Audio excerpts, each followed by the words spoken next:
Okay, good morning, students. So in the last class, we have discussed, we have started with the unicast routing. So in the unicast routing, we have discussed what are the concept of this unicast routing, and for that we have discussed least cost routing and least cost trees. So how exactly we find out least cost routing, and how exactly we find out the least cost tree for a given network, and then we also started with routing algorithm. So in that distance vector routing algorithm we have discussed, and the drawbacks of that routing algorithm also we have discussed, that is two nodes instability, and then to overcome that two node instability, so we take the two strategies, split horizon and Poisson reverse strategy. And also if if we use these two strategies to avoid two node instability, so another problem which comes across this particular algorithm is three node instability. So but here there is no solution for this three node instability.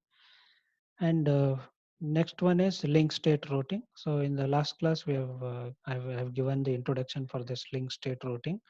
And basically here in link state routing we are going to use link state database. So we try to, for the network, for each and every node, so we just maintain a link state database. So in the network, how many nodes are there, so each and every nodes are updated with this link state database. And also we will be having this link state packets. So the combination of the identity of the node and the cost of the link. So we will be having this LSP, link state packet. So this is the information, LSP information, which consists of identity of the node and the cost of the link. Okay, so then the formation of least cost tree. So here we are going to use this Dikshitar algorithm to form the least cost tree. So we are using these three steps to form the least cost tree. So in the algorithm, so the first step is to choose the node as the root of the tree. So and creating a tree with a single node and sets the total cost of each node based on the information in the link state database. In the second step, the node selects one node, and among all nodes it will be selected, so which is not in the tree, and also it should be closest to the root, and adds this particular node to the tree.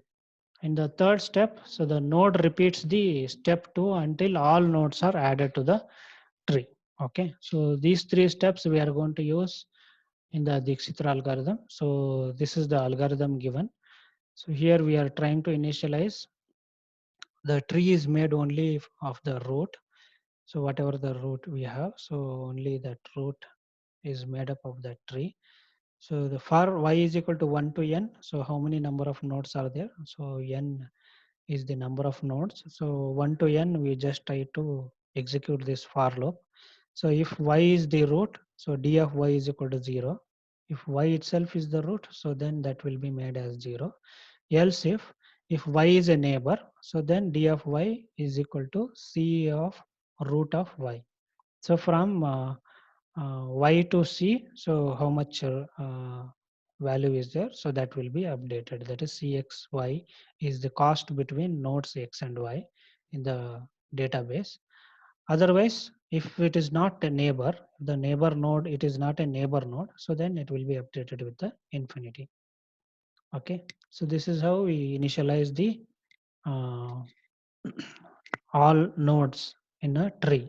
So then we have to calculate the cost. So to calculate the cost, so we just repeat this forever. So we try to find a node W. So with the d of W, so distance and minimum among all the nodes, so which is not in the tree. So if tree is equal to tree union of that W, so which will be added to that tree. So that W will be added to the tree. So update distance for all the neighbors of W. So then it will update the distance for all the neighbors of the W node. So that means if the W is node which will be updated in the tree. So then for that W node, so we have to update the distance from all the neighboring nodes. Okay, so to update this, so we are going to execute this for loop for every node X, which is a neighbor of W and node in the tree. So then we try to get the minimum distance between the X and W. So then minimum value we try to find out, and then that minimum cost will be updated in the node. Okay, so this will be executed until all nodes included in the tree. So this particular function will be executed until all nodes are included in the tree.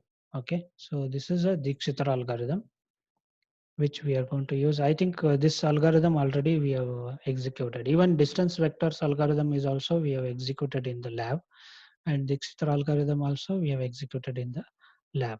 Okay, so for this particular, this is a simple function what it has been given. The same function, for the same function we have used, we have written a program and we have executed that in the lab. Okay, so this is a link state routing algorithm. Next algorithm is path vector routing algorithm. So in the path vector routing algorithm, so here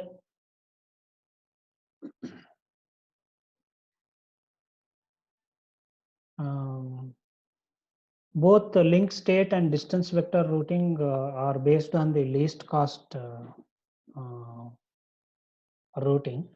So, but there are instances where this particular goal, that least cost goal, is not the priority. So, for example, so if we assume that there are some routers in the internet that a sender wants to prevent its packets from going through. So that means, for example, a router may belong to an organization that does not provide enough security, or it may belong to a commercial rival of the sender. So that might be inspected, that might inspect the packet for obtaining the information. So this least cost routing does not prevent a packet from passing through an area when that area is in the least cost path.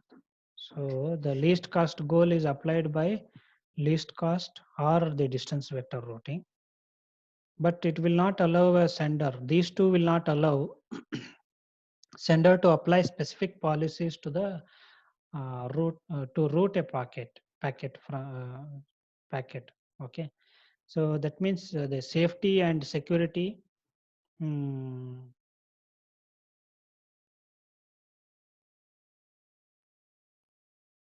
are not considered in this particular routing algorithm. But the routing algorithm goal is to just route, and it should be able to reach the packet to a particular destination. So more efficiently. So without assigning any costs to the route. But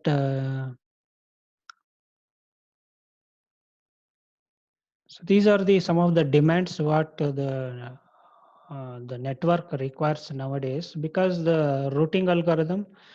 So here instead of um, calculating the least cost, so here we are trying to use path vector routing. So this particular path vector routing is been devised, which is called a third routing algorithm. So the path vector routing is not going to um, have any drawbacks of link state or distance vector routing. So as we have discussed now, just now. So, but it is not based on the least cost routing. This path vector routing is not based on the least cost routing. So the best route is determined by the source using the policy.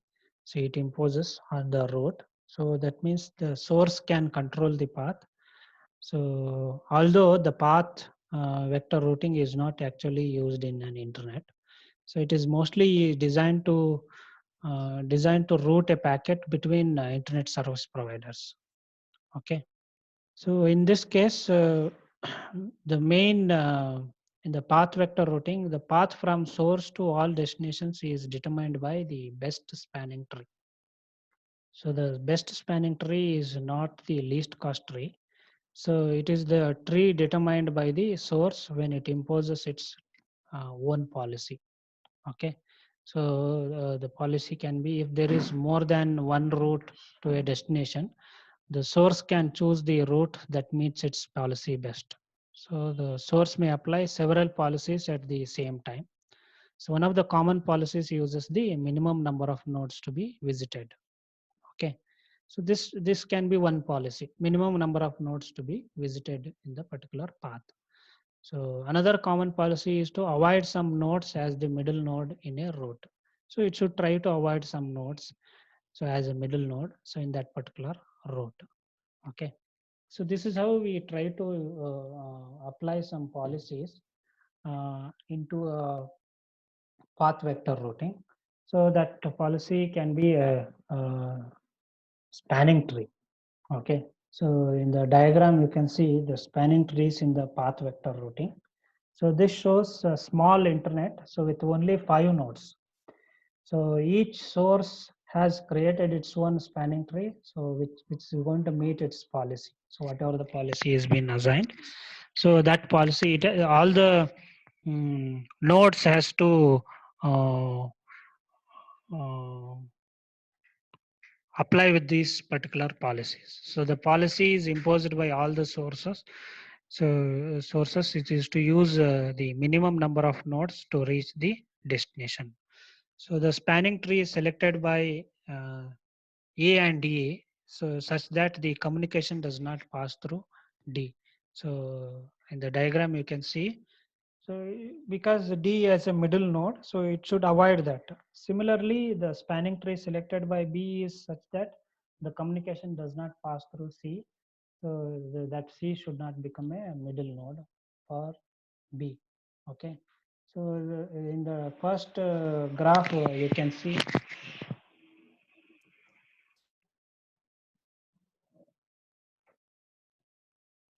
in the first graph, you can see the internet. So A, B, C, D, E, 5 nodes are there. So you can see the A spanning tree as A, B, C, E, and then D. So here D to E is not there. And B spanning tree is B, A, C, D, E is there.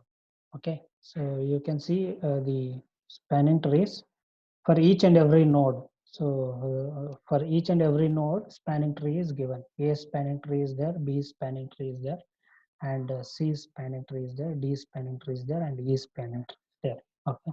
So this is how we try to create a spanning tree by applying some policies. Okay. So the policy is, so if I take A's spanning tree, so then from A to C, uh, from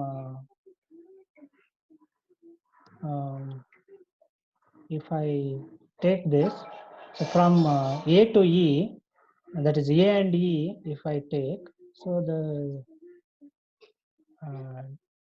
D should not be a in between node. Okay. So the packet should not pass through D as a middle node. Instead, it has to take through C only. Okay. So that's how we try to apply policies and try to create a spanning tree. So how do we exactly create this spanning tree? So this is a creation of spanning tree. So in the creation of a spanning tree, so in the path vector routing, like distance vector routing, so we are trying to get an asynchronous and distributed routing algorithm. So the spanning trees are made gradually and asynchronously by each and every node. So when a node is booted, so it creates a path vector based on the information, so which has got or which has obtained about its immediate neighbor. So a node sends a greeting message to its immediate neighbors to collect these pieces of information. So this particular diagram shows all of these path vectors for the internet. So in that case, so in so the nodes are created when each node is booted. So the figure is also shown shows how these path vectors are sent to immediate neighbors after they have been created. Okay, so that arrows are being shown. So each node after the creation of the initial path vector, so sends it to all its immediate neighbors. And each node, when it receives a path vector from a neighbor, so it updates its path vector using an equation, so which is similar to the Bellman-Ford. Okay, so path of x comma y should be equals to best path. Okay, so it should be using this particular formula. So path of x comma y should be equals to best of path of x comma y comma, so x plus path of v comma y. So for all v's in the internet. So that's how we try to find out the best path. Okay, so for the network. So in the diagram you can see the event 1. So C receives a copy of B's vector, and similarly in the event 2, C receives a copy of D's vector. So that's how the vectors are updated. Okay, so these vectors are updated in C, and these vectors are updated in C. Okay, so this is the initial vector which has been updated. So when the node is booted, so node A will be there. So then B, A comma B will be there, and C, since C, D, E is directly, it is not connected. So therefore these three will be blank. So in this case also, since B comma A and B is there, B comma C is there, B comma D is there, and E is not directly connected. So therefore it is blank. So then this particular field is updated. So by taking B's vector help. Okay. So C is updated by taking the B's vector help. Okay. Understood? So that's how the the C's vector is updated by taking the help of neighboring node B. Okay. So this is just to find out the path in the given network. So that is how the spanning tree is going to create its spanning tree. And this is the spanning tree path vector routing function. So here it is finally, it is initializing the nodes, or initializing the path. So from one node to another node. And then in the second stage, it tries to update the path. Okay. So in the initialization of the path, so it tries to find out, so y is myself. So that means that it is the same path. So then it will be updated with myself. Else if y is a neighboring, so then that particular neighboring node will be updated with the path. So then else, so the path will be made empty. Okay. So after updating, initializing all the path from a particular node, so then that will be updated in the table, vector table. So then to update that, so repeat forever. This will be keep on repeating forever. So wait for a vector path W from a neighbor W. So neighbor of the W. So then for y is equal to 1 to n. So if path includes myself, discard the path. So if it is same path, then it discards. Else, if it is the other path, so then it has to select the best path and then try to update that. So if there is a change in the vector, if any changes has been happened in the vector, so then that change has to be updated in the vector table. So this is how the path vector routing algorithm works. Okay, understood? So basically the path vector routing algorithm is executed. So I think we have not done any programs for this. No, spanning tree, I think we have spanning tree program we have executed. So this is the path vector routing algorithm. So basically here it just try to apply some policy. So that policy is nothing but um, it has to try to avoid some of the nodes, or it has to decide these are the minimum number of nodes. So this is a basic concept of this path vector algorithm. Okay, so before deciding the path, so it is going to apply some policies. In case of least, that is link state routing algorithm and distance vector algorithm. So there is no policy has been applied. So, but in this case, path vector routing algorithm, so we try to apply a policy saying that these many number of nodes should be there. So more than these many number of nodes should not be there in the network. And then if the path is been selected, so then it should try to avoid a particular node if it has to avoid. So then that node will be avoided. So like this, by using these policies, we try to implement the spanning tree. So then that spanning tree is updated in the vectors.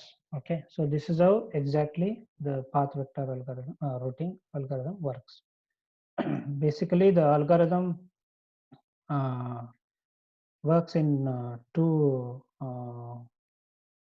way. So one is initialization process, another one is for initialization process, and the equation used in the updating each forwarding table after receiving the path vectors from the neighbors.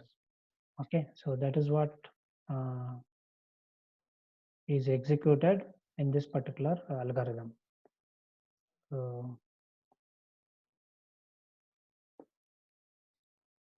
okay, so that's with respect to the path vector algorithm. So these are the unicast routing algorithms, some of the routing algorithms. So next we have routing protocols. So I think we'll stop at this point and we'll discuss routing protocols in the next class. Okay, so thank you.